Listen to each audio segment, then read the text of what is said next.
Alright guys, and welcome back to another episode of Tenuous at Best, episode 5 I think we're at. So it's 5. So it's with myself, Vando K, that guy over there, Xaine, that guy up there who seems to have turned into some kind of Time Lord. So that's the D. Hi D. I now officially kick off the 90-minute countdown. Good luck. We're all counting on you. Oh, sigh. It's all going to go wrong. It's all going to go horribly wrong, and you know it. We've not ended up under the 2-hour mark yet, I don't think. So welcome to another episode. This week we're going to be covering off a rather dry games news situation where we will be trying our very best to body swerve YouTube drama. We will be trying our very best to talk about things we've found that we like, things we've found that are free, and we'll be talking some movie news and other bits and bobs in between. So let me kick off by asking the question. D, how are you this week?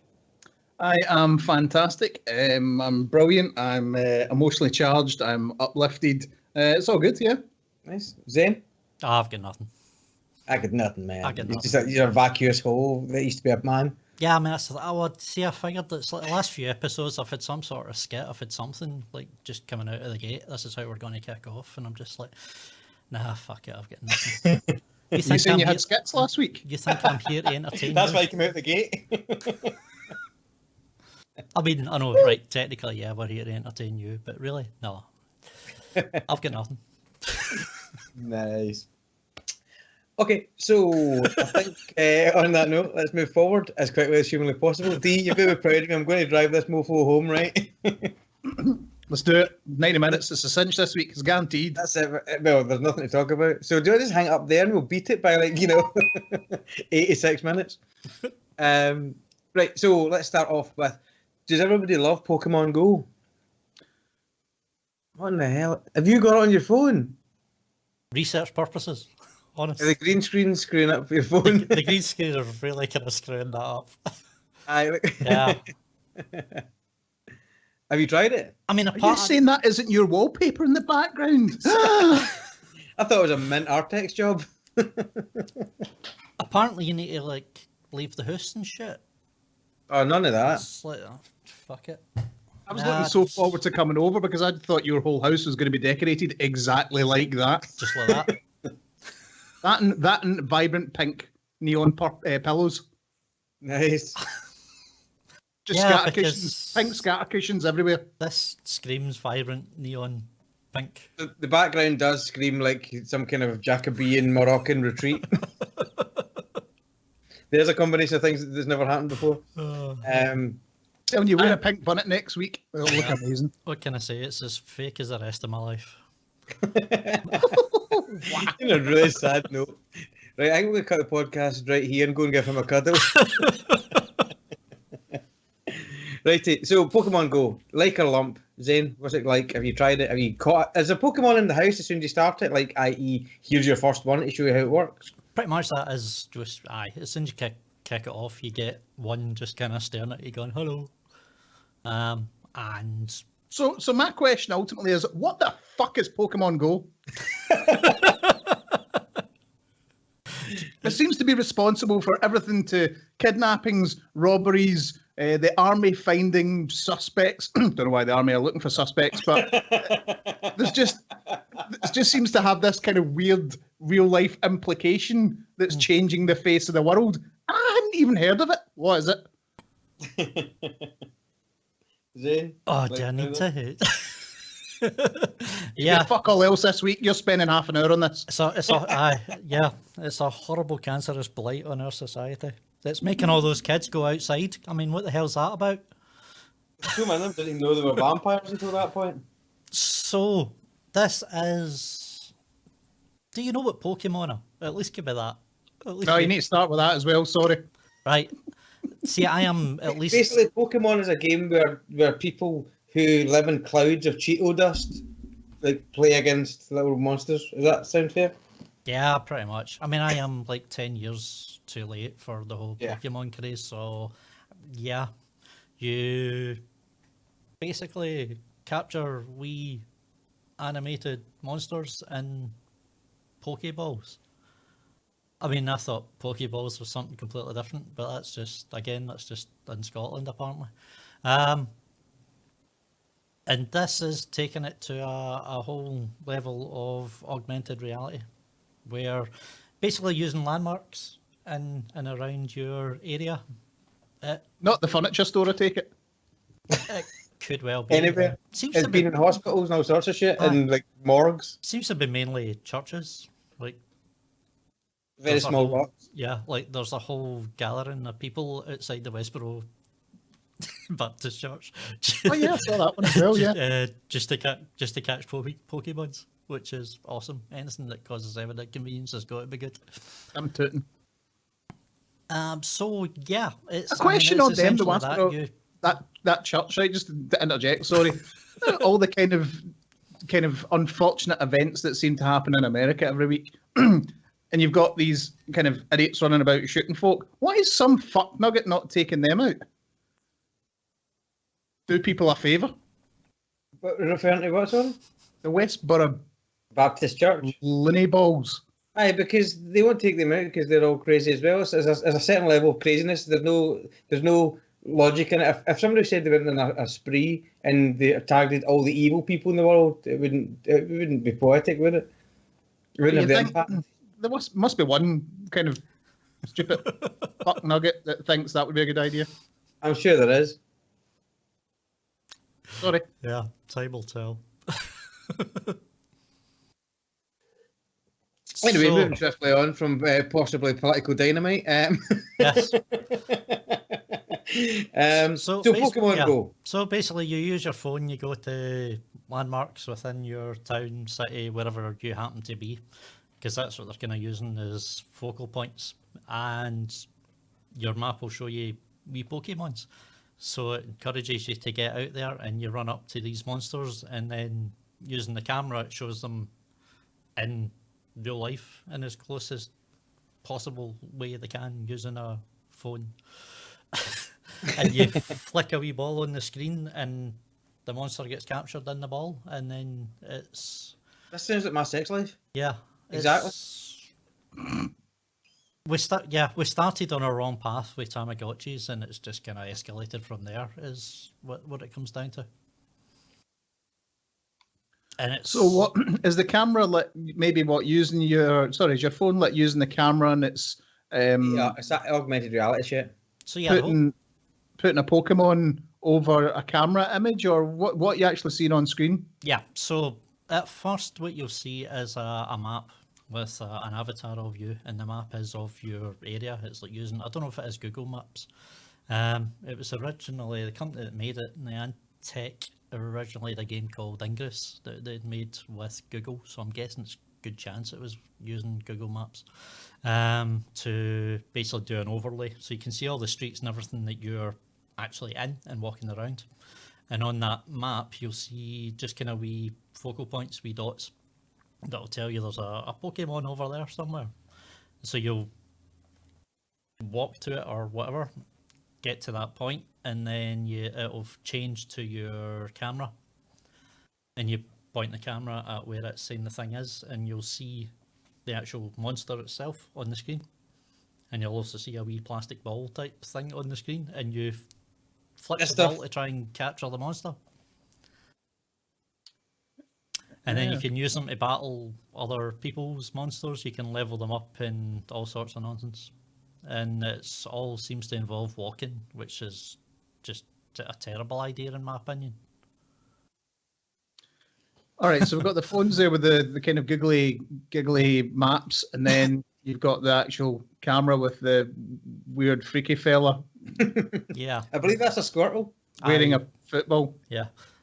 I kind of figured this might come up, and I thought I better download it. That was 25 minutes ago. So, my knowledge is extensive at this point, it has to be said. So if we see you looking down at your phone during the course of the show, we know what's happening. Exactly. Hold on, I've got a Charmander in the corner in my living room. But, I mean, yeah. The great thing is, like, the stories that are coming out of this is Are just better than the game. absolutely awesome. From people being confused at why are all these kids hanging about suddenly outside my doorstep. It's like you've spent years complaining that kids these days just sit in their rooms playing computer games. Now they're all outside and you're moaning about it. Like, But it's not a free shop. Nah, fuck off. yeah, it's like make up your bloody mind. One of the things not quite so funny is within the game itself you can get lures, so you can use them to attract Pokemon. Predatory? So yeah, pretty much rather than you going out to a spot where the Pokemon are, you can drop a lure and for 30 minutes it basically attracts Pokemon to that spot. And it's supposed to be like a kind of social engineering thing, because anyone in your area will also see where that lure's been placed, and they're going to know that for the next half hour lots of Pokemon are going to be in that area, so it encourages people to congregate together. Except there's already been one account where 3 guys thought this would be quite a good idea to quite literally use it as a lure. They would put it down and then they would wait, and then somebody would come up with their phone and they would rob them of the phone and their wallet. See, that's technology went too far for me. I think that they need to advance this technology in such a way that it can only be used, obviously, for dogging. Yeah.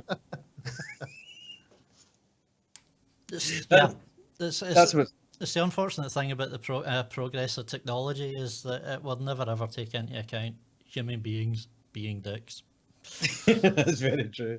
For some reason, that's just got me thinking of doing a really kind of warm green screen version of dogging. So in your house, put up a green screen, just put a picture of a car in a car park behind you and go at it. Pokemon went. Oh, hey, baby, they're all watching, but we're nice and warm. You heard it here first. Hey, baby, don't step on my lure now. Yeah, that's unfortunate. I'm not sure also why I went blaxploitation there, but I felt the need. So the nature of this is that we, as a 3 group of men, don't really care about this game. Is that what we're saying? I mean, it's beyond me, I have to say. The technology... It's kind of revolutionary, though. I mean, it's an interesting concept. I mean, if you erase the all concepts of what luring could possibly do, then it's actually quite cool. Actually, the fact that it's getting kids outside, and the kind of the kind of innocent kind of base reason for having the luring, which is that interaction. Or another kind of, in theory, another kind of 10-year-old comes up and they've got their phone or what have you, and they kind of start chatting. That's all quite cool and quite sweet, actually. It seems to be happening as well. It does seem to be a lot of kind of like positive interaction, and like kind of groups of people that wouldn't normally interact, kind of just meeting up like that kind of thing. So I think you're right. I think it's pretty cool. But my kind of problem would be is if they started putting the Pokemon in the middle of the road, or on some train tracks, or on a nuclear landfill site. Well, I mean, this is a thing, and it has to be said, there are a lot of positive examples out there, and it's easy to focus on the negative ones, especially for something like this, because it's easier to be funny about the negative. But there's a lot kind of positive out there. Having said that, go to Twitter, put in the words Pokemon Go and driving, and hit search, and you will be fucking horrified, because it's not just kids that are playing this, it is folk of all ages, and the amount of folk that are playing it while driving, trying to catch Pokemon down the highway. You're like, you guys are I'm going to start, I've decided every week we're going to have a Xaine gaming advisory service. And it's like, folks, if you want to write in, ask questions about anything you like, just write in twitter.com/10atbest, facebook.com, Tab Podcast, tabpodcast@gmail.com. Take your pick, write in, ask any question you like, but I'll guarantee you right now the answer is pretty much going to be the same every week. Don't be a dick. That's what the section should be called. It should just be called Don't Be a Dick. Don't be a dick. James, Don't Be a Dick diary. Yeah. Do you feel the urge to start hunting down and trying to capture Pokemon while driving at 70 miles an hour? Don't be a dick. So I take it that the Pokemon, if that's the plural for these guys. That's it. It's now no longer called Pokemon. We're now Pokemon Event. I take it they're not actually on the road. Are people just driving to the location? You and then getting out their cars? And there's understanding, well, they're everywhere, wherever they're meant to be. I think they're supposed to render. You don't need to be right in front of the Pokemon. You don't need to be on top of the Pokemon. Can be like 20 feet in front of you, theoretically, based on that's a game flaw design, then, in my kind of opinion. I mean, they shouldn't be within, I don't know, whatever 50 feet of any road, for example, or airport. Yeah, I mean, the for an AR thing, or Area 51. Yeah. Yeah, or anytime you open up the game, the first thing it should just say is, remember, Don't be a dick. Or that. But yeah, the technological side of it, this particular game doesn't grab me. It's not breaking new ground, really. No, and It kind of is, to be fair. There's been tons of AR games, lots of them. They just haven't landed because of because of the IP behind this is why it's captured the imagination the way it has. Yeah, I mean, I was playing Ingress 2 years ago when it's exactly the same game. When it came out, and it is pretty much the same. The integration of the camera and actually seeing these wee monsters bobbing about and stuff is kind of different and is an evolution of it, but the basics are the same. And I think up until this point, the whole augmented reality thing isn't something that's really kind of took on. It's not really something that's been given a lot of a credence either as an application. And if nothing else, this at least boosts that. This at least kind of gets it out there and shows what it can do. And that's a good thing. You know, you never know where the technology is going to lead, and the fact that it is pushing the technology, whether it's through Pokemon or something else, has got to be a good thing. I need to ask a question. Yeah. D, I know you think this sounds like a rubbish game, a rubbish idea for the most part. How would you feel if it was Titties Go? If it was what? Titties Go. just hunting. Actually, that's Tinder. What was I talking about? Of course. I was kind of thinking less manly, I suppose. Well, not less manly, but less titties. And I was thinking, if, for example, The Division, you could go and hunt down an interesting bit of kit or bundle. All right, okay, like in the real world, can I pick up maybe even like some XP or something for an agent find kind of thing? Yeah. That would be cool. Yeah. I don't think I would do it, but I think it'd be cool that it would be there. I'd be up for that. I mean, you're kind of, in a way, you're what it's making me think of as well is that, was there not a kind of some sort of game years ago after the Matrix came out that you could sign up for, and you could basically go into the Matrix world and you get a phone call and all that kind of shit, and you had to go somewhere and do this? I remember that. I think that was that not like an event company that set that up? It would have been, presumably, yeah. Yeah, that's cool. But I think it's actually a good one. You've just given me an idea. If we ever do a Team Thumbs pub night, then we'll do that. We'll make it a Division themed pub night. We go to different pubs and pick up agent information. That'd be good. Awesome. So, is everybody happy with Pokemon Go? I'm happy with the Pokemon. Excellent. I love that, I've got to be honest. Right, moving swiftly on to things I might actually play. I don't know if this is like just the 30th anniversary Ubisoft thing. I don't know if you guys can tell me, or whether they've just started doing a free game every month. But they've on Ubisoft Play, and that's on the PC. I don't think there's any action on the consoles. But that's for a free game every month at the moment. It's Prince of Persia: Sands of Time, and the game changing on the 15th of the month will be Splinter Cell for free. Ooh, awesome! I thought that had already changed. I need to pick up Prince of Persia.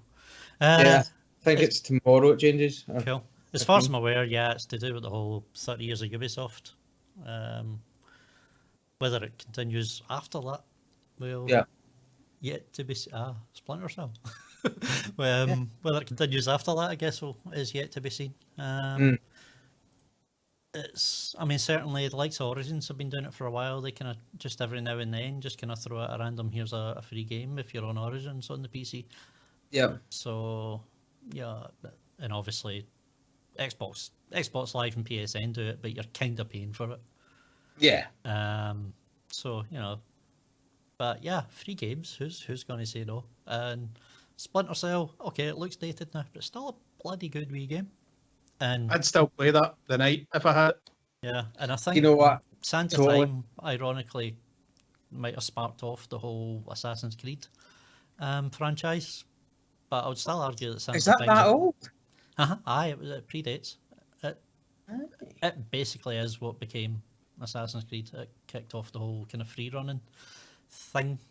That makes sense, actually. Yeah.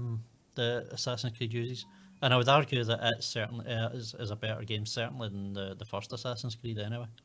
Oh, that was a clunky mess. See, that's the thing. I always remember. I don't remember playing the Prince of Persia's in terms of the newer kind of 3D elements ones, but in the 2D platformers, the thing that always made me love those games was how fluid and kind of responsive the controls felt. It felt like you were doing this little jump and you're kind of very, like a very fast motion thing. And interestingly, to drive something like Assassin's Creed that was a clunky riot when it came to its motion was quite interesting. Yeah. D, yes. Splinter Cell, you up for it? Oh yeah, definitely, without a doubt. It was one of my kind of early favourite games. We played the death out of that thing. We did indeed. It was just unfortunate by the time they started introducing proper co-op that the game actually went a bit downhill. So, aye, and I think the thing was as well, because we got into the first couple of Splinter Cells and had a bloody railroad time. I think it was at the original Xbox actually. I think it was. Yep.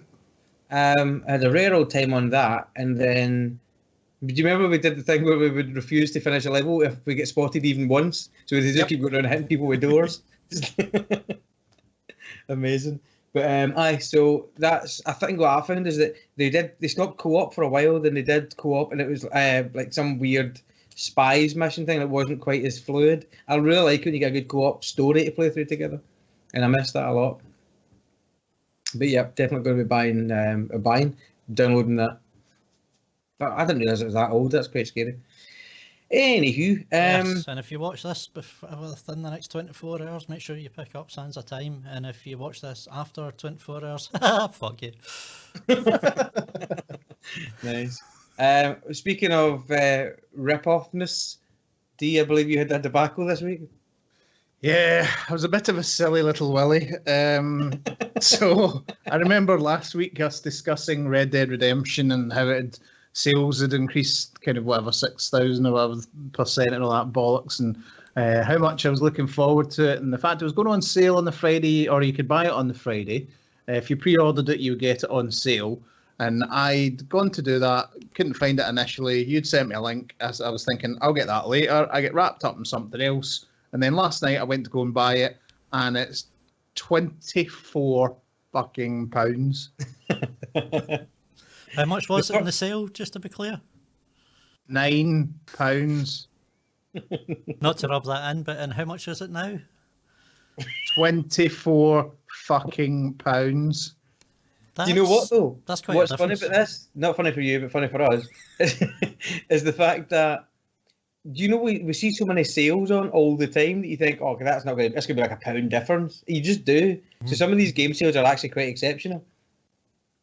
The bastard. Yeah, that one was. Yeah, especially if you're looking at like 360 games and stuff now. Yeah. And you don't really think about it, but the 360 stuff is getting the bigger discounts because less people are kind of picking them up, so it's incentivise you to more. But you don't know just what is and what isn't going to end up on the backward compatibility list. Well, that's it. And when it does, it spikes. I mean, if you look at... Does that not seem like an insane price, though?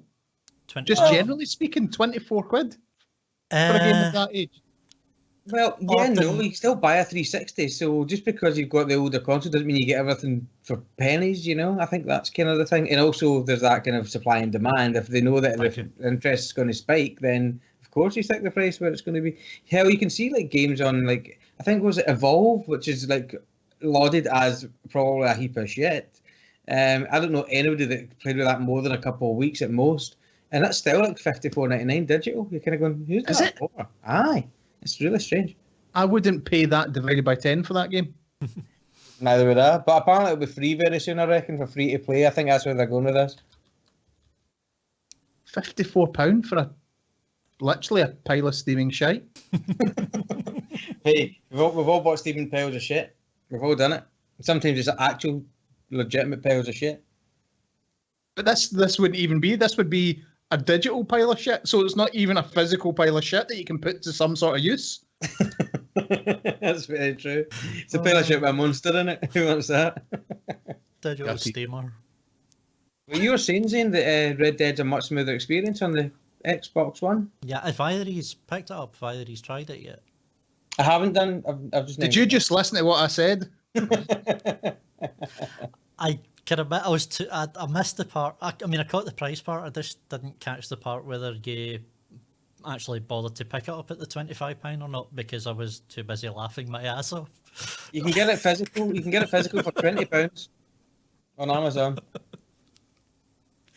Or you can buy it new and used for £12. I bet you that was a £5 new and used last week as well. You're bloody right it was. Shite. But yeah, I already had it digitally anyway, so as soon as Friday came, it was just a case of downloading it. I didn't need to buy it again for £9, £25 or any other price. See, I think that physical disc might still be in my folks' house. I'm not convinced I ever owned that. I might have borrowed that. I'm not sure. Aye. Well, anyway, all on to plums. Apparently, the frame rate issues with the original game have been massively fixed. Yeah, I would say even at that extraordinary price of £25, I would still pick it up. Does it come with a free bag of dicks? No, just your copy. The one thing I was saying last week is I played it again 6 months ago just for the hell of it. Because there was all the talk at the time about Red Dead 2 and it got my curiosity up, so I dug out the 360 and tried it again. And I was saying it still holds up. And kind of said the one thing maybe doesn't quite is the shooting mechanics. I actually take that back now completely. And I think it is to do with it's running a lot smoother. It's kind of running at more consistently 30 frames per second. Whereas on the Xbox, it was kind of choppy. It kind of drops down to 20 at times and jumps between the two. And I think that is what was actually making the shooting a lot harder, is you're trying to shoot and it's just it didn't have the responsiveness. It wasn't quite as smooth because it feels completely different on the Xbox. It is just a lot smoother and it's a lot easier to play. And it still looks absolutely gorgeous. And it plays. I'm happy for you. Absolutely gorgeous. So, along with Zaine's advice diary, we're also going to have find something to annoy D with. That's going to be another feature. Or we might just keep pulling this out of the woodwork. I haven't decided yet. So, D, in actuality, you're just going to go and bite the bullet and buy it anyway? Nope. You're going to wait until it comes down in price again? You're damn right. 24, £5. I mean, honestly, if it was 15, I'd be slightly miffed and buy it. But 24, £5? No, thank you. I'm making a stand here, guys. Right, that's your Christmas sorted out. This is your cross you're going to fall on. If you give me your £9 digital copy for Christmas, I will not be happy. Exactly. Even on eBay, it's still £11. Brilliant. On eBay you can get for £26. That's good. Supply and demand, folks. This is a problem. That's the problem. It probably wouldn't have been £25 if everybody didn't just lose their fucking shit when they announced it was going to be on backward compatibility. Aye. Yeah, it's well, there's Portal 2 only got added recently, and that's still £21. Yeah. Well, apparently, I'm being called a cheapskate. What? Yeah, seriously? Zarek thinks you're cheap. Yeah. Getting pwned by the public. When was that game out? It's one of these ones, yes, the game is old, but some games stand the test of time, and Portal 2 is another one that I would argue I would pay £20 for Portal right now. For Portal 2, sorry. Yeah, I totally would as well. In fact, I'm going to have to because I don't have it digitally. Was that £20 when it came out? What? No. Portal 2? Portal 2 is a full title. Yeah, I think... I'm not convinced it was a full price title. I'm positive it was, because remember, it's a full story and all that. It's not just like a bunch of puzzles like the first one. I'm thinking when they just released the Orange Collection with Portal, whatever and whatever. Yeah. Yeah, I mean, that's the thing. Like, the original Portal was a beautifully realised tech demo, but it was engineered as a tech demo. And then they went, we've got something here, and they polished it up and put it on the Orange Box, along with Team Fortress 2 and something else. Half-Life. Yes. Did you know what they were going to actually do when they did the trials for doing Portal 2? They actually had a test group where they weren't actually going to have portals in it. They were going to change the mechanic to something called, I think it was f-stop, using like camera apertures as the idea. and they did that trial, and all the test groups went, "This is absolutely shit. You've missed the point completely." Yes. And they went, "Okay, back to Portals." Which is just hilarious how companies kind of miss the trick, you know. I mean, it's all for doing something different, and you did get something different in Portal 2. You did get, as with the Portals, you got the paint. Yep. Things that you throw bouncy paint all paint, over the the place, running it would make paint. you go faster, and it would make you bounce higher, and they did do something different. Yeah. But when you're going to release a game called Portal 2 with no fucking portals, yeah, you're missing the point there. I'm already with you. Don't worry about it. Look, I've got you covered. I think you'll find my solution slightly slick. I've got a whole machine dedicated to it. Yeah. I've got an i5 sitting here just counting. I can't do It's the freaking same. out. I can't do the same. I threw my Pokemons to the other side of the room, so You could have a giant room clock. You could have anything behind you if you wanted. He could have a Pikachu behind him. this is very true. Why have you not got a Pikachu behind you? What's wrong Why with you? have you not got a picture of some Pokemon behind you? Because Nintendo's copyright lawyers are notoriously Vampiric. cunts. I thought my word was fancier. Is it really wise to call someone exceptionally litigious a cunt? Probably not. Fuck it, prove me wrong. Exactly. Be nice. It's never appropriate to use the C word. But Well, would you use more of Zane's advice and say, "Don't be a dick"? go be a dick. But yes, no, you won't find very many. I balk at actually talking about Pokemon in the first place because just mentioning anything Nintendo wise is. Anyway, that's Moving forward. That's YouTube and nonsense. Let's not go there. So, okay, we've been on the lovely land of backwards compatibility, obviously for the Xbox and some free games. So remember, get the free games downloaded for Ubisoft. I went looking for that originally, the Ubisoft back to Splinter Cell quickly. It's not on their website or anything. You need to actually have the Uplay store accessed from the app when you install the app on your PC. Yeah, Otherwise, I couldn't see it. I think there's a link to it from part of Ubisoft's page about their kind of UB30 stuff. Oh, is there? Cool. So I think it's all linked from there. Awesome, cool. I couldn't find it until I actually loaded the app because I think the only Uplay game I've got on my PC is Far Cry 3. Just because, ultra settings, because I wanted to see what it looked like, and it's a good looking game. Yeah, I mean, that is the other thing. You do need to have a Uplay account in order to do all of that in the first place. Yeah, I've just noticed something as well. We're actually going, because, Ubisoft's PC stuff, I guess, the backwards compatibility is Xbox related. I don't have much in the way of PS4 news this week, but again, EA Access and Origin are only PC and Xbox. There's no equivalent on PlayStation, is there? No, they offered it to PlayStation and they politely declined. Oh, fair enough. Just the new games getting added to the vault this week on EA Access on the Xbox One are Need for Speed, the new one, and Unravel. I really liked Unravel. Didn't care too much for Need for Speed, to be honest. But on August 30th, we've got Plants vs. Zombies Garden Warfare, which I'm going to have a grudge match with my niece with. It's going to be amazing. Going to take it down to Chinatown. No, she's actually said to me, "Uncle Chris, we need to get you on there." I'm like, all right, that's fine, let's do it. Bring it. I'll just try not to be aggressive and go full Nam syndrome. That's my whole jam. Does anybody care about the vault at this point in time? You're not using it more, do you?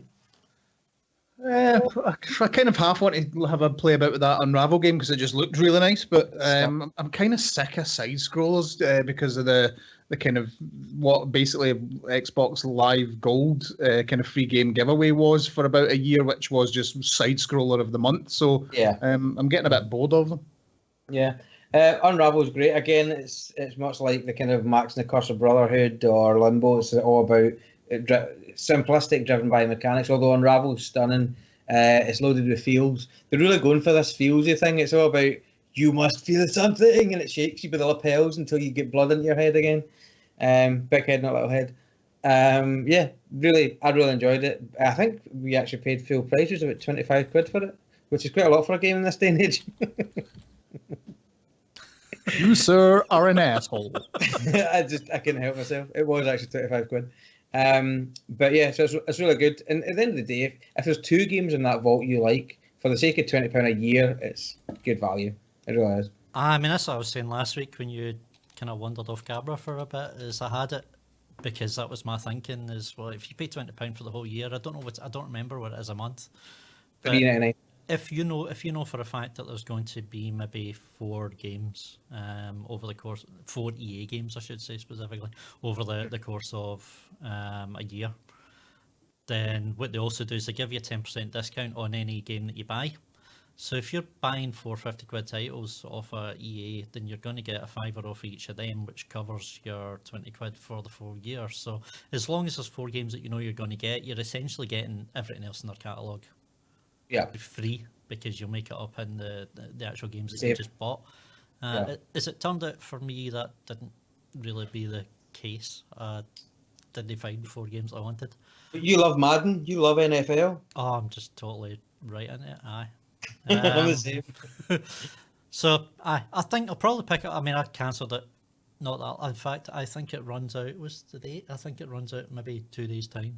Typically, I will probably wait until I think was Need for. Are these all coming out at the same time? They're coming out 15th.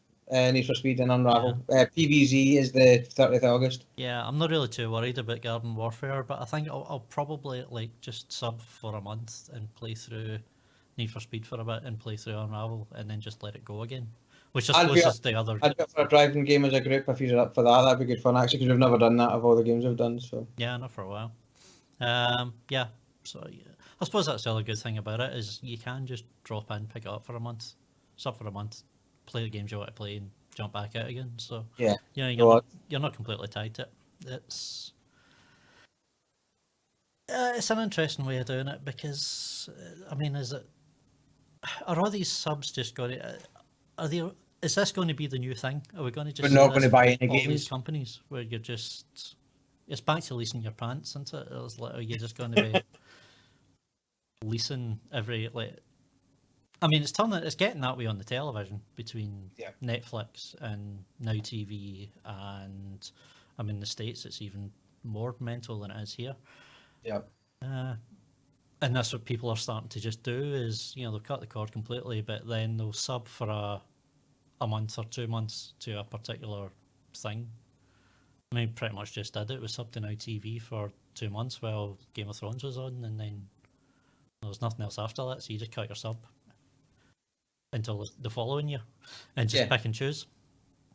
But I think that's I think it's okay. The problem is that do you care whether you own something? It's changing what it is to be a consumer. I mean, I'm already over that hurdle, kinda, because I buy all my games digitally anyway. Yeah. And in PC, that's nothing new. Like Steam's just kinda steamrolled that market for God knows how many years. Arf. And now you've got Steam and Good Old Games and all the rest of it. The digital revolution happened there a long time ago. And consoles are only just kind of catching up to that now. But because of the Steam background, I already kind of had the mentality. As soon as anytime I could buy a game on the 360 digitally rather than physically, I just did it. And it never really occurred to me that the bloody thing was going to go out of production. Yeah, and I was going to lose all those games. A bit of forethought on my part would have been a bit better actually in that particular case. At least now we're getting some backward compatibility and we're getting assurances that going forward the Project Scorpio and the Neo and everything will be backwards as well as forwards compatible. Just PCs basically. That means pretty much. So at least now buying digital games means you put them in your library and hopefully you'll keep them until the company pulls a Sega and completely screws up and just no longer makes consoles, and then you lose them again anyway. But I kind of made my peace with that a long time ago. I'm just not sure about the whole sub thing. Do you really want to start juggling direct debits or however else you want to pay for these things every month just to play certain games, or is it easier just to buy the bloody game and be done with it? D, thoughts? I have no thoughts on this because I have been paying attention for the past 2 minutes. Thanks very much. All right, well, I'll pipe in on that one. I think you're right, there's a concern with it, but I think that because the nature of it is that no one's owning I mean, I've not had a CD collection for years. Like, I've bought all my audio, all my music digitally. and I stream everything now as well. Same goes with TV. I'm very close to being a cable cutter. I think there's one program maybe that my other half watches on like subscription Sky, and that's like something stupid like £60 a month or £50 a month for. I mean, don't get me wrong, we do have a bloated package, but but the problem is that you need to get those stupidly big packages to get the mix of things that you want. So all their kind of like, you know, handling of that just makes you kind of go, screw it, I'm going to cut the cable and just get a Now TV box for Sky and get Netflix, for example. I think the number of people, I know a lot of people used to keep massive movie collections and TV show collections on hard drives. I've still got a bunch of movies myself, but I think for the most part, that's dying down as a common factor just because so much is streamable now. So I think what's happened is the entire face of what it is to be a kind of media consumer is completely different from what it was. And like yourself, I'm not sure it's the best thing. However, at least you're never going to have to worry about my disc is scratched or whatever. Yeah, I think it's the fragmentation of it that I'm not really sure about. It's just the whole idea of having to go to like I still think there needs to be competition for Steam, and I think the way Steam has gone recently, it's been taking years now, where the early access is just a complete mess, and any old shite can get on there now, and it's just not maintained in any way by Valve. It is a pain in the arse. Yeah. But at the same time, I like the fact that it is all unified and you know where to go to get a game. And I think it's that idea of it. Is like a game comes out, therefore you need to write, oh, okay, well, that's an EA game, so I need to go to Origin to pick it up. Or, right, this one's a Ubisoft game, so I need to go to, you know, I need to go to Uplay to pick that one up there. And you're just, that side of it is just a pain in the arse as far as I'm concerned. It's not particularly consumer friendly. Yeah. And that's always just something that bugs me, I suppose.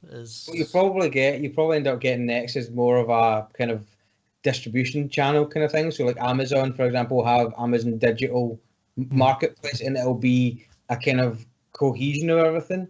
I think what it is, it's still quite a new process, and a lot of these companies are finding their feet in terms of doing this. So you've got your Uplays and you've got your Origin. All these guys are kind of figuring out how this works, and once they've got something, a model they know works, they can then build a pricing structure that works, in which case then they can hand that off to a third party, and then you've got supply chain in a traditional sense. I mean, you take music, for example. Music just used to be people just went to iTunes to start with, and now you've got the Amazon store, you've got everything else, but it's all done through distribution chain, so everyone's actually selling the same stock, if you will. Yeah. And I think that's, as it matures, hopefully that's what will happen, because as you say, it's not the most consumer friendly of situations. Mm-hmm. Oh, righty. Any thoughts on that, Dave? There is. Not really. I mean, I think it's definitely the kind of way to go. As like you say, it's following all the other different types of media and so forth. So why not? I mean, my only kind of gripe is the fact that digital copies kind of cost more than physical, and that kind of, I don't understand the supply chain explanation for that as such. But it is much more handier. You can get instant access to it. Like you say, you don't get scratched kind of discs and so forth. So no, I'm all for it. My other gripe, I suppose, would be whether or not we've been there. would be probably in term. I assume the decision was made to keep the kind of cost down of the console, but in hindsight now, because they're kind of pushing you in this direction, to me, the technology in terms of the consoles being released, specifically the Xbox, because I don't really know how the PlayStation operates. If you're pushing people down the digital content route with the size of games and so forth, then the provided hardware in terms of storage is highly inadequate. Yeah. Because if you're wanting to have anything stored more than kind of 8 full title games on the console, you're having to buy kind of additional storage now. Yeah. So it's just a bit of a pain in the tits. I think it's that whole thing, though, isn't it? If they sell the console cheap, they're probably selling the console near to a loss, and the hope is it would make a lot of recoup a lot of money on the back of peripherals. For example, you can hook any old hard drive you like up to your Xbox One and use it as external storage. But if you go and buy the Xbox gaming hard drive, it's £80 for a 1 terabyte drive. It would cost you £35 from eBuyer. So I think that's kind of the thinking there, almost deliberately. But with enough plausible deniability attached. I think that's what the game is there. Yeah, fair play. Zarak's I was going to say Zarak's agreeing with me in the chat, but he actually made the point before you did. But nah, about some of the prices on digital PlayStation Store he's talking about in particular being absolutely outrageous. And yeah, that is something that does need to be looked at. And I suppose in a way that's where the plus side of the whole subscription model could be a benefit, because the individual games are absolutely ridiculous in price, but if you can pay for a month subscription for a £5, £3, £4, £8, whatever it is, to whichever particular developer you're fascinated with at that particular time, and just play all of their games solidly for that month, and then just move on to the next one the next month, and then move on to the next one the next month. I suppose from that side of it, at least the subscription model could actually save you a lot of money in the long run. So yeah, there are upsides to it. Yeah. It'd be interesting to see how the likes of the DLC kind of add-ons and the extra cash grabbing would kind of work with that pricing model, because that's where a lot of their money's getting made these days. At the moment, given what they're doing and how they're getting their money, I reckon the developers and kind of publishers would not see that financially as the kind of right way to go. But I mean, EA are obviously doing it, so. Yeah, I think it's interesting. We've already got some examples of that. You take, for example, I'm trying to think, Battlefield Hardline originally came out on the EA Vault, again, back to that. And you could still buy the DLC. So they were giving you a full free game, but if you got hooked on that game, they've got you by the short and curlies. Now, ironically, about a year later, they've now turned around and went, Battlefield Hardline, all the DLCs are free until September. I think that's what it was, or maybe Battlefield 4 might have been. But they can pick and choose, and as you say, if they decide they want to make some money off a game, all they do is leave the DLC out of the deal and make you go and spend your money anyway. Mm-hmm. True. Is it, we'll give you the T-shop, you have to buy the buttons separately. I actually kind of see that almost as another plus. I would almost put that on another plus side. It does kind of almost make the continuation of the DLC model untenable, because you're asking people not to buy the game outright, and then ask them to buy the DLC extra, and it's like, so I mean, it might actually have if they get enough regular income, if they get enough regular subscriptions, it might actually get to a point where the DLC model is not as cost efficient anyway. So it might actually help with that as well. You never know. Conversely, the opposite of that, then, I'm just kind of thinking, the DLC, could that actually be the part of the model that actually makes you want to kind of rent the game longer or again? That's a good thing, because that depends, I think, on the model being dependent on you renting per game as opposed to having carte blanche across the platform kind of thing. Yep. So, but that's a very good call, because I mean, you take, for example, there's games that I would rent. I would rent a Call of Duty because I'd like to play through the campaign, and after that I'd forget about it. However, there's games like The Division or Dying Light that I'll go back to with you guys and I want to keep. So that's an interesting one, actually, yeah. Could well be. Yeah. Oh. Well, I started that off thinking it was a stupid idea and something I didn't really like, and I'm kind of slowly turning right as this goes on. So, yeah. Bah humbug. Let's talk about something else. Nice. All right, next thing up on the agenda, let's look at what have we got here. Microsoft ditches Gamescom 2016 for a fan event. What's that about? I don't know, because the site can't be reached. Oh, that's nice. Oh, jeez. Oh, that helps. Okay, I'm just going to have to wing it. So, Gamescom happens... Gamescom? Com. It is a con, but it's a conference, but it's actually Gamescom. Anyway, now that confusion's over. Gamescom happens in Germany every year at some point in the summer that I don't remember, because the bloody link's not working for me. And last year, actually, for some reason, Sony decided we're not going to bother with Gamescom, and then we'll just do our own presentations at the Paris Games Week a few weeks later, which until that point in time, I don't think anyone had ever heard of Paris Games Week. I don't think anyone knew it existed. And now this year, Microsoft are pretty much saying the same thing. They're going, yeah, we're not going to bother with Gamescom. We will be there. We'll be in Germany and we'll be doing our own thing prior to it, which is a bit like what happened to EA this year, is with EA and, well, Bethesda have done it the past 2 years in a row at E3. Well, they're just going, do you know what? We're not going to do your big conference. We're just going to do our own thing, parked outside it, like a couple of travelers. That was excellent. I enjoyed that pause more than I enjoyed the sentence. Yeah, Travelers. my brain went to all sorts of places that probably best not to go to in a public forum. But yeah, they're all just kind of pitching their tents outside of it rather than getting into the main event, and Phrasing. it just seems to be this weird thing where is it to just hog the limelight? Is it to hog the column inches? Yeah, it seems a bit odd, doesn't it? Like, why are they suddenly... Are the cons just dying off? They don't seem to be. They seem to still be getting bigger each year. They seem to still be doing well. But slowly but surely, all of the bigger companies are just kind of slowly pulling out of these things. Yeah.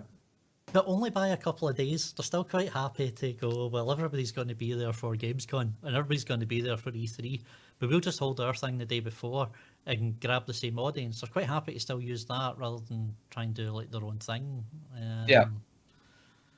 Like QuakeCon and there's a lot BlizzCon of kind of niche stuff popping up. There's plenty of others that do it and just pull in their own crowd on the strength of their own thing. Fucking Minecon, Minecraft's got its own bloody one, for example. It does really well. Blizzard, Blizzard just does well at whatever the hell it does. So when are we starting up Don't Be a Dick Con? Don't be a dick con.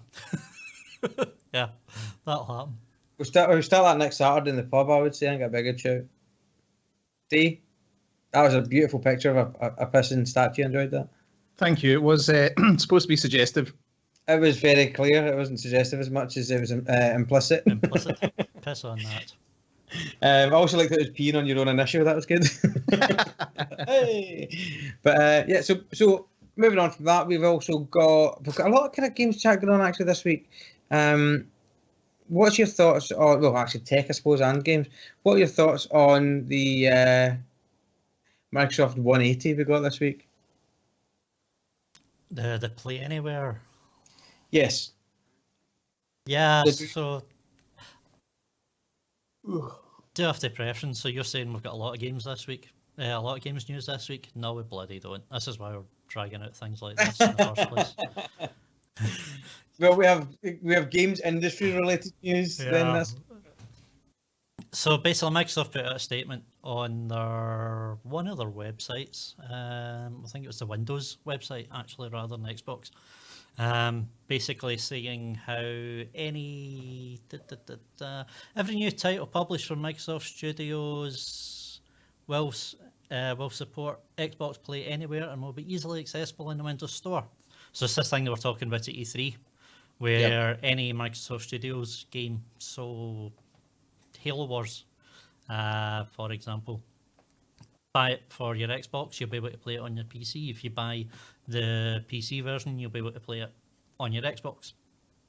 And basically put out a statement saying any game from now on that is made by Microsoft Studios will be using this Microsoft Play Anywhere system. You'll be able to buy it for one, use it on the other, and it's fantastic. And then within about 24 hours, it subtly changed. The exact same press release, the exact same page was still there, but it now reads, every new title published from Microsoft Studios that we showed on stage at E3 this year will support Play Anywhere and will be easily accessible. Quite an additional caveat, that. Yeah, so that's quite a big that's quite a big broad spectrum that they've just suddenly cut out. So they didn't show the next Halo, for example. Showed Halo Wars, but didn't show the next Halo. So everybody just presumed, because of that statement says every new game is going to be cross-platform, that the next Halo that comes out, the next Forza that comes out, the next yada yada down the line, that they're all going to have this. And then for some reason, and quite surreptitiously, they just kind of quietly threw this in. Actually, we just meant the games that we showed at E3 this year. It seems odd because you're just sitting thinking about it. The development time is the same. It's the same hardware. It's going to the same operating system, strictly speaking. So why wouldn't they just make every game that way? Or is it just they don't want to put all their eggs in one basket? Is that it? Yeah, I mean, I do not know. I mean, it makes more sense as a statement to me because what it is, it's not saying that future games, like post E3 games, will not be on part of this Play Anywhere thing, that future games won't be cross-compatible. All it's saying now is that not every single game will be, because you don't actually know is the problem. You don't know what you're going to develop down the line. They may well come up with a game that works absolutely fine on PC with a controller and with a keyboard and mouse, and just controls like absolute shite when they port it across to try and map it out to a controller. So yeah, I'm also, having I was that also promise on that note. at that Sorry, point is counterintuitive. So sorry, just on that note. Actually, Nice nipples. Thanks very much. To people that actually listen to this, don't get this treat. What can you say? Yeah, as actually on that note, Xaine, sort of cutting on you, was the a couple of insiders dealing with Daniel Rubino, the guys over at Windows Central, with the inside track information that keyboard and mouse support is coming to the Xbox One by the latest Q3 next year. Yeah. Which seems really odd to me because, one, that's a very specific time frame, and two, that's 1 quarter, i.e. 3 months away from Scorpio's release. Mm-hmm. So well, do you think keyboard and mouse may actually be a Scorpio feature ad? I mean, it certainly sounds that way. And they are saying any peripherals that work just now on your Xbox One will also work on Scorpio. So I suppose that's the thing. If they're adding it to Xbox, it's actually a good sign in a way that if they're putting it in to the Xbox so close to the release of Scorpio, then They're not planning on killing it anytime soon. yeah, then you've kind of got to take that as a sign that they are actually committing to still supporting the Xbox One after the release of Scorpio. So I would actually take that as a good thing, to be honest. I also wonder where Scorpio comes from. We obviously get PlayStation, we got Neo and Morpheus when they're doing the next gen or the next version of the PS4 and the Morpheus headset. So Scorpio, do you think it's a reference to the guy for The Simpsons? You'll need Do you to remember that one? You'll need to enlighten me. Oh God, I'm trying to find it. The Simpsons episode was called "You Only Move Twice," and they've basically got a Bond villain type guy called Scorpio, and I'm just getting a picture of him just now. But it's a really funny episode, and I'll see if I can actually. I'm not going to link it or anything so we don't get sued within an inch of our lives. Well, but this guy, that's Scorpio, and it's kind of like a what do you call it? Like a Thunderball kind of. It's like a remake of Thunderball, or basically all the kind of Bond tropes with a Bond villain. And I wonder if that's why they call it Scorpio, which would be fun if that's the case. Scaramanga type. Aye, pretty much, aye. So I wonder if that was the case, but yeah. Yeah. We'll never know. We never will, no. Springing forth, we've got some techie nonsense to kind of clean up as well. What are your thoughts on Facebook's secret messaging? Have you read about this? I have no thoughts because I have no idea what it is. Somebody needs to fill me in on this one. See, you got this one? Yeah, so Facebook have come up with the great novel idea that sending messages that self-destruct within 10 seconds is potentially the way forward for social networking and communication. It's in no way similar to the way Snapchat functions with its communication style at all. But yeah, they're looking to kind of roll this out potentially as a new way of communicating. Now, the way that they had kind of described it is like Facebook listed that there are health and financial issues. So you're sending messages that are kind of potentially private and confidential that you wouldn't want to other people to be able to kind of view. And that was what was behind it. And then the comment was, whilst others have mentioned love affairs. Dick pics. Yeah, I mean, I was like, well, so that's basically the way that they're going. They've obviously seen, presumably, kind of Snapchat's model or whatever, But they're kind of implementing just the text messaging side of it first of all. But presumably you are going to see pictures and vid follow closely, although that's not going to come out at the same time. But yeah, if you want to send messages that your other half can't see, then Facebook will soon be able to provide that very valuable service for you. Did Facebook not try to buy Snapchat years ago for like stupid money, like $3 billion or something? Yep, and they told them to bugger off, as far as I remember. Yeah, they did. That was 2013. And at the time, I thought that guy's a moron. That Snapchat's never going to last. Svengali over here. So yeah, maybe that's just part of the plan to spite the guy. Mr. Big Zuck has been sitting hatching his plan to try and put Snapchat out of business, perhaps. Yeah, it's crazy. Yeah, I mean, two things come to mind. Yeah, exactly that. If you can't acquire, then imitate. Why the hell not? And it's the internet, folks. Don't believe what anybody says. Oh yeah, it's out there, and then it disappears, and it just goes away in a puff of smoke, like fucking Mission Impossible style. Yeah, it's the internet, folks. Anybody can screen grab. It's too easy to do. It's the Xaine Game Advisory Service, I think, pretty much comes into effect for that as well. Do I really want to send my dick pics to this person? Am I secure enough that I won't be worried if this gets out all over the internet? Yeah, don't be a dick. This has got legs, Zane. This is going to run and run, right? Next up, we have PewDiePie being a naughty boy. Do you want to talk about this? Do you want to fuel the fire that is YouTube drama? Oh, we can skim over it, I suppose. I mean, we did cover that stuff from last week about the gamers who had the gambling site related to Counter-Strike. So, I mean, it would be incorrect of us not to report it as far as I'm concerned. So, PewDiePie, one of in fact, the biggest YouTuber, I believe, is he? I believe he still is. Certainly. So he was slated for apparently taking bribes to positively review what was it, Shadow of Mordor, wasn't it? Yeah. And yes. So yeah, there was basically everybody was hanging on to the fact that he'd been paid money basically to play it. So he played it and he reviewed it, and that was it. But such as the state of the internet and all things such that everybody's jumped on him, even though he did technically declare the kind of link. Maybe not as clear as he could have, but he did declare it. And yeah, he's just been kind of tied up in this clickbait situation where everybody's been taking him to town for it. Bit of a shame, really. I think from my perspective, it's a lot of these guys. I think I said this earlier. We were talking off air. Was the fact that these are guys that are like kids or whatever else that got into YouTube and found this kind of. They wanted to succeed and they wanted to kind of be broadcasters and all that kind of thing, but they're not media trained. They're not. I mean, I'm not saying they're stupid and their naivety lets them off the hook. They've got a responsibility, but at the same time, these guys aren't lawyers or whatever else. I don't think that you can really hold on, especially not back then. At least, well, I would expect like say PewDiePie and the kind of count you're looking at there for him. I've just checked there. He's currently got 46 million subs, and the next highest is 28 million. That's quite a gap. There's a hell of a gap. So, yeah, I expect him now to be fully responsible and aware of what he's doing. He's a voice, he's a tastemaker, and he's a voice with a lot of ears, paying attention, a lot of eyes.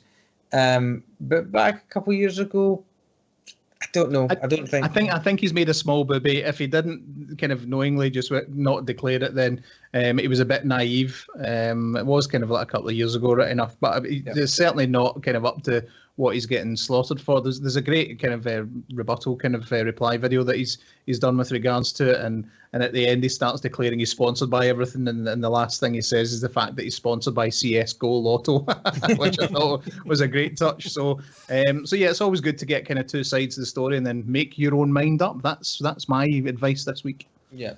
There's also a lot to be said for a lot of this stuff. I will say this overall about YouTube drama, and I'm probably going to get stick for being flippant, but you know what? It's YouTube. It's people who still got the right to make up their own minds about things. People still still have the capability to make up their own minds. Tastemakers will always direct people. Advertising will always direct people. But so basically, on top of Xaine's "Don't be a dick," I'll say, "Think for yourself." Do you know what I mean?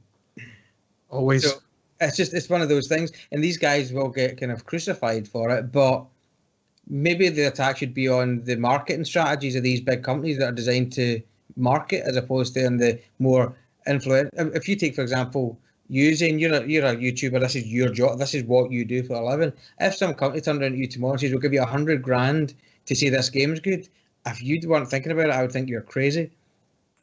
Genuinely, if it was me, I'd say, "Yeah, dude, do it. It's $100,000. It's only YouTube." That's what I would think.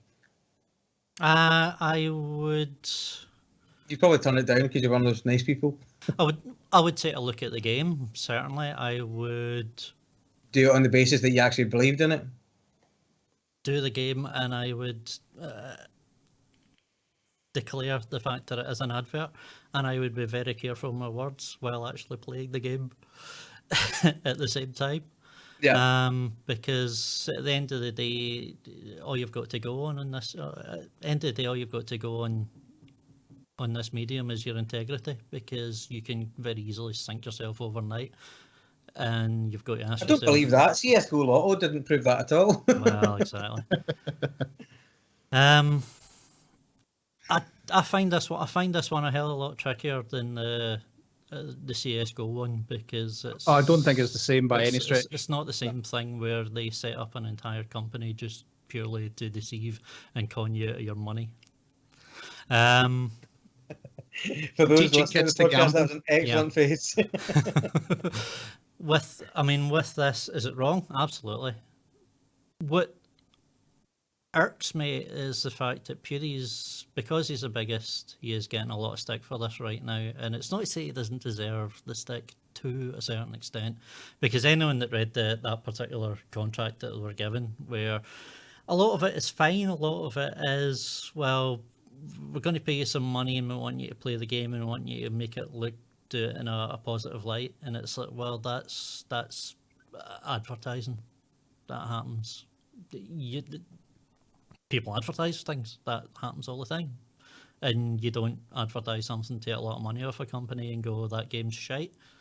You might actually decide, and I've seen this happen before, where people have signed up, took a look at a game, and then said, "You know what, I can't do this," and you take your money and shove it. I'm not going to do it, and then actually come out and publicly criticise the game for being shite, instead of taking the cash.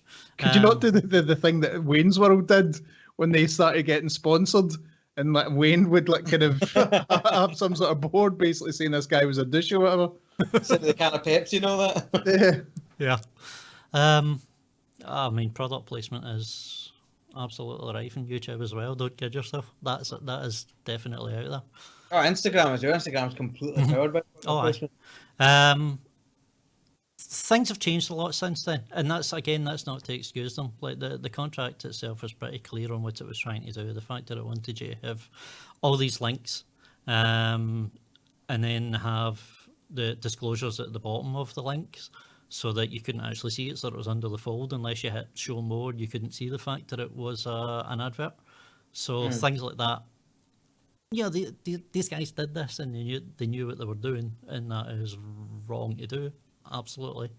Why the FTC decided to go and name him in particular when it wasn't just him, when there was hundreds of YouTubers that took up this offer, irks me, I have to say. Yeah, big time. Yeah. Because there's plenty of small YouTubers and there's plenty of sites that are basically using this, and we started this off. Yeah, hands up, we started off this entire segment using PewDiePie's name, so I'm not going to say I'm any better than anyone else, but that's what's happening. For the FTC to turn around and do that, I think is fucking ridiculous, when their case wasn't with him or any other YouTubers. It was to do with Warner Brothers. Yeah. And that's who they're having a go at. And how did they decide to punish Warner Brothers for this? They banned them from doing it again. Yep. They came to a settlement. They banned them from doing it again. Because money talks. Just to make this clear, they banned Warner Brothers from breaking the law again.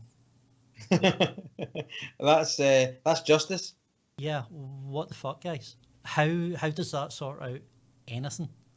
I don't think you solve anything by going on a witch hunt against PewDiePie. I don't think you solve it by going on a witch hunt against any of the YouTubers that took up at this particular deal. And there was a big deal made about it 2 years ago at the time when it actually happened. Total Biscuit, I believe, was the one who blew the whole thing out because they somewhat stupidly, I guess they don't know his reputation. They somewhat stupidly went to him with this deal and went, how about it? And he took one look at it and went, no, that's fucking ridiculous. And he went on his YouTube and said to thousands upon thousands of people, this is ridiculous and here's what they're trying to do. And that's probably how the FTC got to hear about it in the first place. So, yeah, more of that, please. More people actually standing up and when one of these deals comes out and God, this is shocking. And by the way, I'm going to let everybody know this is shocking, is exactly what you need for these things. And that's a completely different aspect from the whole idea of sponsorships in the first place. If you're going to disclose it, that's absolutely fine. Do it, batter in. My channel is nowhere near big enough now that folk are battering down my door for sponsorships, but yet. Yeah, if and when that time comes, yeah, I'm going to consider each on its merits and I'll properly disclose it and yada, yada, yada. And there is a... And he'll drop both of us in a heartbeat. Okay. Indeedy. There is a... You only hear so he's not talking exactly to himself. there is a proper and a fair and an ethical way to do these things. And as long as your audience, as long as you're honest with your audience, then your audience probably will go with you. And that is what's ridiculous about the whole thing. That's what's really nuts about it, is the only reason you're seeing people having a backlash against sponsored content on YouTube is because every time we get things about sponsored content on YouTube, about 60% of them are fucking corrupt. Yeah. You're doing it to yourselves, guys. You're sinking your own boat, and you're sinking my boat too before I even go on it. So fucking stop it. What would you say to them if you could only say one thing? Yeah, don't be a dick.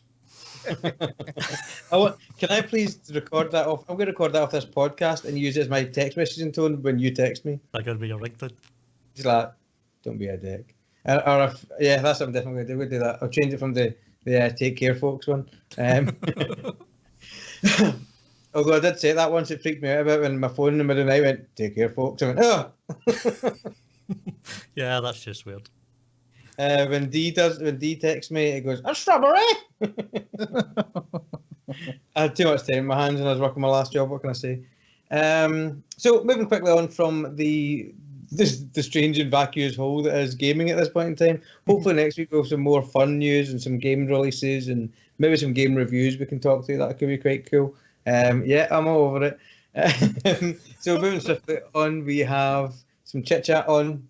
Actually, just to explain something, like we keep talking about this thing that nobody can hear on the audio podcast. D keeps showing up a clock, basically say, here's how much time you've got left. I've got one next to me, but he's just being sure because he's that kind of supportive guy. He's just smiling now. Thanks, D. All right, so quickly, we've not really got that much stuff to cover off anyway. We've got... Sorry, Xaine, what are you going to say? And as you can tell from the previous podcast, that clock is working remarkably well. Incredibly. Yeah, need so to get a 90-minute cat. No, that's true. Actually, he's not in here. Are people actually thinking I've killed him? Well, I think you've used wizardry and turned them into a second guitar. They seem to be multiplying back there. That's it. Well, my guitar gently squeaks. Cat strings. You call him Cat Stevens? Sorry, that's a really old joke. I'm showing my age again. So, movie news. There's not really a massive amount going on, but there's some bits and bobs. Now, I've seen something. Saw 8 starts shooting later this year. I've decided to come up with a section. We're coming up with a lot tonight. We're becoming nihilists. Called Do We Care? Do we give a shit? We can Don't start. be a dick and do we care? Saw 8. Do we care? No. Not even slightly. Especially if I need to go back and watch through 1 through 7 because I have never seen a Saw film. So never. Thoroughly enjoyed the first one. It's brilliant. It's fantastic. And then after that, just nonsense. Okay, shit. Mortal Kombat 3 might happen. Do we care? I personally don't. I didn't even know there was a Mortal Kombat. Well, on the third one. Is that a movie? I take it, not a game. Yeah, a movie. Yeah, there was the Mortal Kombat movie, the first one that came out, but I didn't know there was a second one. Yeah, you see how we've moved on to movie news. Nothing's happening. The entire industry's went to the wall since we started this podcast. Yes. Just us being opinionated pricks. Who was in Mortal Kombat? I do not remember a Mortal Kombat movie. I just thought that was the guy's name. He was just like a really hardened police officer on the streets. Lambert was in the name's Combat. Mortal Kombat. That'd be much better. Johnny Cage. Christopher Lambert was in the first one as Raiden. Johnny Combat. Zarak called it on the channel. He said, not an arsehole movie, it's like Friday the 13th. Although I think people still kind of have a soft spot for Friday the 13th. So it's just how more cruel and unusual can we be? Pretty much. Mr. Robot Season 2, does that start tonight? Tonight, yeah. Yeah, I mean, it was an interesting series. I liked the environment and some of the characters, but it just, to me, it didn't get going. It was missing something. I still can't put my finger on exactly what that is. So I'll probably tune into a couple of episodes of the second season to see what it's like. Xaine, did you watch it? Yeah, between Mr. Robot and now Preacher, I pretty much cancelled my Amazon Prime at exactly the wrong time. Because it was absolute dross for years, and I had it for years, and then I cancelled it, and suddenly they start putting on good TV shows. It's like, what the hell are you doing to me, man? So no, I'm going to have to go back and catch up on all of these. I can't remember if it was Prime now. Where did I watch it? It might have been one of those other like Crackle or some crap. But another show called Halt and Catch Fire. Have you seen that? It was about the kind of the original build of the original IBM PC kind of thing. It's got Lee Pace, who played Ronan the Destroyer, or whatever his name was, from Guardians of the Galaxy. And who else is in it? Mackenzie Davis from The Martian as well. Really good show, but it's set in a kind of like early 80s, and it's quite gritty drama, but really enjoyed that. It's similar in tone to like Mr. Robot, not the same idea, but the same kind of serious approach to what would 10 years ago have been gimmicky computer TV shows, where everybody's hacksawing the bank or whatever the hell. But yeah, I'll watch Mr. Robot Season 2. I actually quite enjoyed it. It was a little bit derivative, but there's not much you can say about it without ruining it, so... Christopher Lambert was in Mortal Kombat. Holy fuck, what did I just say 5 minutes ago? What did you, Christopher Lambert, that's what he said. Oh, I didn't hear you, sorry. I switch off from time to time. I said it as well. I'll say it again in a couple of minutes. I thought we'd left it as nobody had seen Mortal Kombat or had ever even heard of it. The first one was cheesy, bad, kind of good. You need to see it because it's really cheesy, bad. The second one just kind of dips into bad. But no, the first one's worth seeing and are really kind of cheesy. This film sucks, kind of way. That's a lot of cheese in one paragraph, I'll be honest. So I think I might avoid it. Have you ever seen Tekken? No. It's got one of the guys from Bros in it. It's rubbish. It's absolutely rubbish. It's actually shit. But I watched it one day and I didn't turn it off. There's always a thing to be said for shit films. There's a shit film that you go, I can't even stomach this. And there's a shit film that you somehow manage to watch all the way to the end. And I'm not sure if that's morbid curiosity or, laziness and the remote's down the side of the couch. Which one was it became an actor? It was Luke? Gosh. Yeah, the one that was in Blade 2, I believe. Blade 2, he was a bad guy in Blade 2. He was in something else as well. Actually, isn't bad as an actor. He's alright. He kind of fits in. Alright. I've not seen Tekken, so... I'll go and see Tekken. It's phenomenal. It doesn't make any sense. It's kind of like... It's kind of like the Hunger Games in a way. It's like this kind of totalitarian regime have got everybody living in kind of, living in squalor kind of thing. Watch it and tell me what you think next week. You may go, this is the biggest pile of shit. Thanks for that. Or this is the biggest pile of shit. Don't be a dick. Cheers, dude. Yeah, I'll certainly take a look. Have you seen it? Nope, I have not. You should. It's rubbish. Talking about cheese though, kind of an interesting video I watched earlier on because we were talking about food challenges in work. Go to YouTube and look for the grilled cheese overkill. It's not really a challenge, but this guy basically makes this kind of big, stupid grilled cheese sandwich that's over 7,000 calories. So check that out. Wow. Just called a Heartstopper, I take it. Oh, yeah. Nice. Other bits and bobs, we've got Stephen King's It is coming out next year, apparently. Is it given a date? No date, just the year. So the original one, which was it was a TV movie, wasn't it? Because it kind of ran for about 2 or 3 parts. Yeah, 2 or 3 parts easy. So so that's now getting its big screen debut. So that's been announced in a little teaser of the picture of the clown, which is called Pennywise. Pennywise. I think the choice for Pennywise is incredible as well. It used to be played by Tim Curry. Wilderness Girls. And he's now been played by Will Poulter. If you're not familiar with Will Poulter, he's the kid in The Revenant. He's also in Meet the Millers. He's a British actor, and he actually started out as a comedy actor in a show called School of Comedy on Channel 4. It was a kind of comedy labs kind of, like, we'll give these kids, some school age kids, an opportunity to do a sketch show, and they put it on, and it was one of the funnier sketch shows I've ever seen. And that kid, as soon as he saw, I thought, that kid's got skills, and it's good to see him actually getting kind of, like larger kind of parts in films now. But he's a creepy looking little guy. If you actually Google, I think it was... He's creepy looking. By default, without the clown makeup, yeah. Because his name sounds like he's very successful with the ladies. Poultice, more like. No, I think if you can actually Google... how did Will get on with Diane? Oh, Will Poulter. Hey! Anyway. If you type in kid with funny eyebrows into Google image search, he pops up. Awesome. Genuinely. That always makes me laugh. But he's got the most expressive eyebrows. He's got eagles for eyebrows. It's incredible. He's got freedom on his forehead. But yeah, I'm really glad to see this guy getting some work, and he's a solid kind of comedy actor. And I think comedy is one of the hardest. Is he a friend of yours?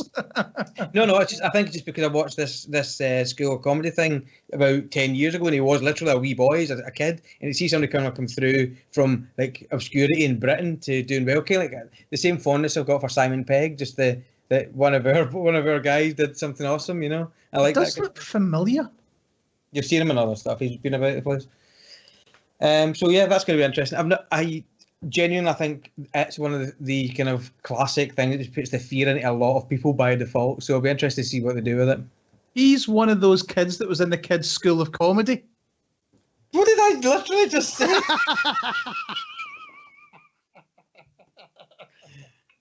I no longer know when you're being facetious. Sorry, I can't search and listen at the same time, apparently. You can get an app for that. I think it's about 25 quid. We've got an Alien Covenant update. Apparently that's going to be a horror movie, which was Prometheus a horror movie? Was Prometheus a movie? Aye, apparently. I kind of like Prometheus. See if you take the alien thing out of it and just go, this is a movie, it's all right. I've kind of got this thing where... You block things out. I mean, if you just mute it, it's absolutely gorgeous, but it's actually trying to follow what the hell is going on in that movie. It just made no bloody sense to me. And what... words? Ba, ma, ba. Yes, all words have left me. And what the hell is this? So is this a sequel to Prometheus? Or... Nobody knows. Because it was Prometheus 2 at one point, and then they're going, no, it's not going to be a Prometheus sequel. And then it is going to be, and then it isn't. And then now it's called the Alien Covenant, but apparently there's no actual aliens, like there's no xenomorphs, and but I don't remember her name, the one remaining surviving. Noomi Rapace, I think it was. Yeah.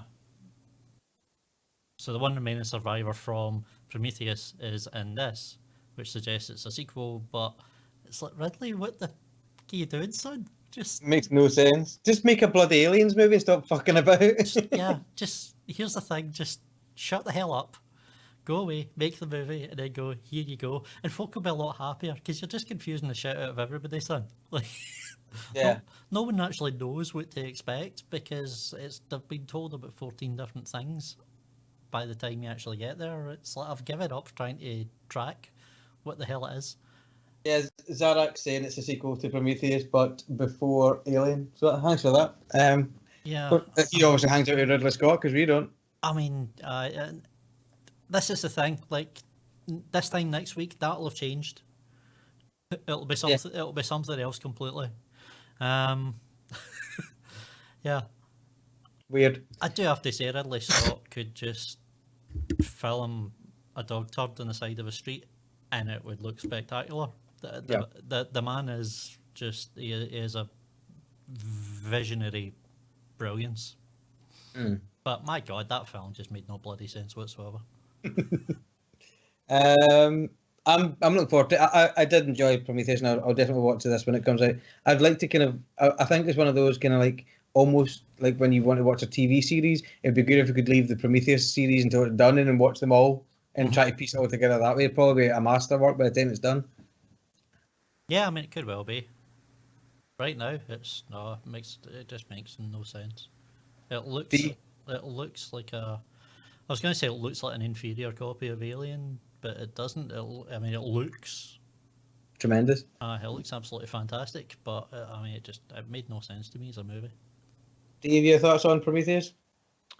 Christopher Lambert. Excellent. All right, moving forward from Alien, we've got another couple of wee bits. I'm not going to do the Ghostbusters review thing because we're hearing a lot of reviews, good and bad, but I think we'll cover that next week, maybe if we get a chance to actually go and see it, which would be worth doing. Although the reviews coming through seem to be generally positive at the moment. Yeah, it's a bit of a rare one, but I think what it is if people, as I think Xaine said this especially, was if people just stop worrying about the old one, just go, there's another film that's come out, give it a chance kind of thing, see what it's like. I think that's very much what seems to be the kind of the thing. People are kind of saying it's better than the second one, but nowhere near as good as the first one. I actually really like the second one, probably because I'm an idiot or something, I don't know. But maybe I'm just being a dick. Zane, thoughts? I thought the second one was okay. And it was you had such an in there. Oh, and it was just there was gold sitting there. It was buried under the rainbow of offering. I have no idea what I missed. I thought the second one was okay, and I mean, I pretty much said it all last week. I was more interested in the counter arguments coming from the marketing side of the thing than I was the actual movie itself. And that still pretty much remains the same. He can still go fuck himself. But I'm still willing to give the movie itself an actual go. And I'm heartened by the fact that it is getting positive reviews. Like, you know, like I would rather have a good movie out of it than something that completely and utterly sucks. So yeah, you know. Agreed. But yeah, he's still a dick. We'll see this week then when we get a chance to see the film. We can chat it out next week then. Sounds like a plan. I suppose final nugget I've got is something I'm looking forward to. Stranger Things is coming to Netflix this weekend, July 15th, which is a kind of 80s set kind of drama. It's getting kind of claimed to be somewhere between a good episode of The X-Files apparently, Super 8, very Spielberg in its build. The Goonies kind of references in there as well. So I'm hearing all these things, and it's very kind of 80s styled. Even if you look at the trailer on like Netflix or on YouTube, the titles look like straight off of the back of a Stephen King book from like the late 80s, early 90s. So this just looks really good. Winona Ryder's in there, Matthew Modine's in there, so it's very much an 80s cast as well. So good thing. Basically what you're saying is this movie is going to rape at least 4 movies from your childhood, not just the one. Oh no, it's a series at least. So it's a series. It'll do over a long period of time. So it's just it's just going to tie you up and molest your childhood for many years to come. It'll be a prolonged molestation, yeah. Awesome. So a molestation, depending how you spell. I'm sure the internet will love it. It's getting a lot of kind of thing is Netflix now that are putting out some good quality stuff, a lot better than the networks are just now. So I mean, the only thing I'm looking forward to in the networks at the moment is MacGyver getting rebooted. That's what we all wanted, wasn't it? Oh, fucking definitely. MacGyver. Jesus. Anyway, I think that wraps us up tidily with 42 seconds to go. Booyah! Your clock is wrong. I've got 42 seconds, so we can do their sign-off plate, if you'd be so kind, Mr. Zane. Oh, shit, responsibility. We're going to talk about next week. This is where all goes wrong. So, if you want to get hold of us in general, you can follow us on the Gmail, Twitter, email device. I'm joking. Facebook.com/Tab Podcast, www.tenuously.com, @10atbest on Twitter. You can get me personally on www.ratworks.net, and you can also get me on Twitter via @ratworksvisuals. Zane? Has that chair been in shot the whole bloody time I've been doing this? Fantastic. I didn't know. I thought you should put pads on. Anyway, I believe is the next word. You can find me on youtube.com/Xaine Gaming TV, where I have just finished Uncharted 4. Yay! I need to start something new. That was an excellent series, by the way. I rather enjoyed every single one of it. I came home, I either watched it in work or I came home from work, and that was the first thing I did was watch that. I shared my dinner with you many a night, Zane. This is not a paid sponsorship, by the way. I don't need to put any declarations.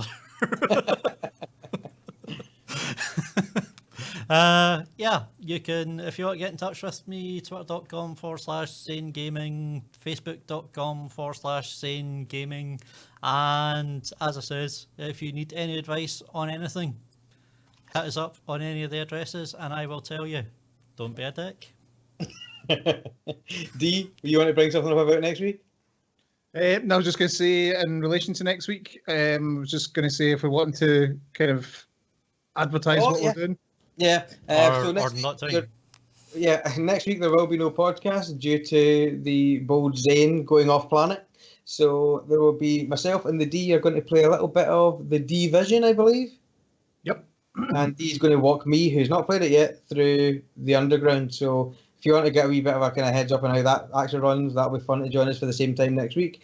Otherwise, just watch us getting murdered on, I'm not sure, I think we'll do Twitch and probably broadcast on YouTube as well. But if you follow us on @10atbest or the Facebook page, facebook.com/Tab Podcast, you will send links up on the night so you can join in and get involved in all that good stuff. So I guess we'll be back in 2 weeks.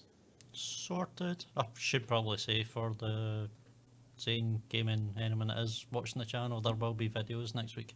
There will be videos put up in advance and it'll go out daily. However, there just won't be a podcast, unfortunately. But anyway, I believe we are wrapped. We are wrapped. It has been real, guys. I will see you guys next week. And thanks to the guys that all joined us in the channel as well for the chat on YouTube. And shout out to Callum for joining us in the messages on Facebooks. Good night. Peace. Take care, folks.